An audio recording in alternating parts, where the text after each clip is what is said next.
Okay, so we're going to moving on to the next kind of sum, and this is going to be called the geometric sum. So there's only going to be two cases where you're going to actually ask to find the sum. Remember, a series is a sum, but most of the time we're just content with the words converge, like it does add up and we don't know what it adds up to, or that it diverges. If it says the words find the sum, as we can see down here for this example, find the sum, that's going to be a cue that it's going to be a geometric sum, or this other one I'll cover next. So the geometric sum. So this is where the sum will start at 0 or 1. Sometimes it starts at other numbers as well. It's going to have AR to the n, or AR to the n minus 1. So there's a common R, common ratio that you're multiplying by AR squared, AR cubed, and it continues on. So as you can see here, it's the value of R that's going to determine whether the sum converges or diverges. So instead of manipulating exponents to rewrite it, I think the easiest way to find out what the value of R is to write out the first three terms. The first term is A, the second term is AR, the third term is AR squared. So if I'm going to find out what the value of R is, write out the first three terms, find R, find out if R is less than 1, or if absolute value of R is greater than 1. And then you can find out whether it converges or diverges. This is a little bit similar to that limit theorem, right? With the K, but it's different, right? This is a geometric sum. So lots of things have little things in common, but you need to make sure that you're thinking about what you're looking at. So here we go. So here I have converge or diverge is the question, and if it converges, find the sum. So I'm always going to suggest that if you see negative exponents, that you write it in the denominator. Okay, so now I'm going to go plug in n equal 1. So if I plug in n equal 1, I get, whoops, I meant to write 1 over 3 squared. And I'm going to do as little simplifying as possible so I can find the pattern. So if I plug in n equal 2, I get 1 over 3 to the 4th power. If I plug in n equal 3, I get 1 over 3 to the 6th power. Right, and this is a sum, so these would be adding up, right? This is the term A. So A is 1/9. This is the term AR, and this is the term AR squared. So if this is the term AR, and I already know, let me just even write it like this. I already know that A is 1 over 3 squared. I am pretty sure I can see that R has to be 1 over 3 squared, or 1/9 as well. And then I can double check it. Is this AR squared? Is this A 1 over 3 squared times 1 over 3 squared squared?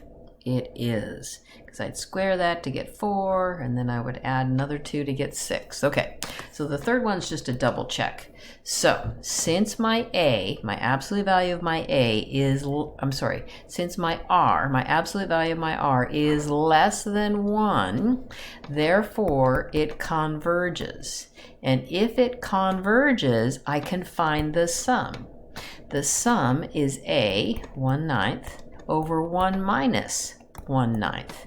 A over 1 minus R. And you can leave it like this or simplify it if you choose. Okay, here we go. So looking at this, it's already written as a fraction. I'm just going to go plug in my n equal 1, my n equal 2, and my n equal 3 so I can identify what the R is equal to. So if I plug in n equal 1, I get negative 7 to the 0 power down here, right? So this just equals 10. Okay, so that's A. The first term is always A. Plugging in n equal 2, I get 10 squared over negative 7 to the 1 power, right? So this is 100 over negative 7. Then plugging in n equal 3, 10 cubed over negative 7 squared, right? Whoops, plus 1,000 over 49. Okay, so this is AR and this is AR squared. So A is 10. A could be any number you like, or any number. It's R that we wanted to find out what it is equal to. So R is what am I multiplying this by to get this?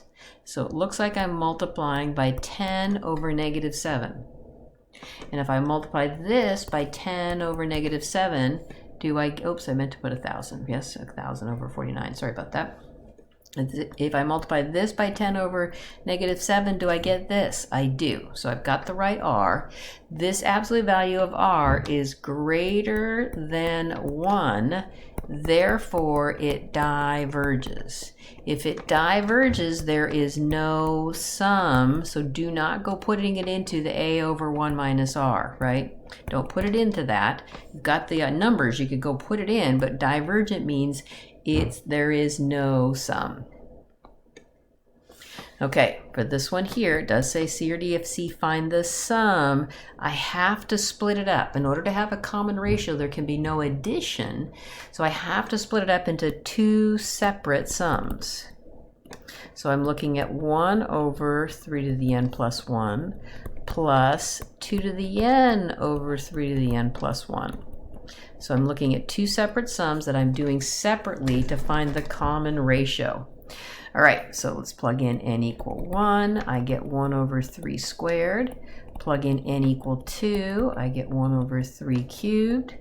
Plug in n equals 3. I get 1 over 3 to the 4th. So here I know A is 1/9. And then from here to here, right? This is A, this is AR, and this is AR squared. So it looks like R is equal to 1/3. From here to here, multiply by 1/3. Does it work if I multiply 1/3 times this to get here? It does. So since the absolute value of R is less than 1, this converges, and the sum from this part of the sum will be A over 1 minus R, right? So that's this converges. So now let's go do this one. So if I plug in n equal 1, I get 2 over 3 squared. Plug in n equal 2, I get 2 squared over 3 cubed. Plug in n equals 3, I get 2 cubed over 3 to the 4th. So I can see that A is 2/9. And what must R equal to, right? This is A, this is AR. What do I have to multiply this by to get here? Looks like R is going to be 2/3. Double check it. This should be AR squared. If I multiply this by 2/3, do I get this? I do.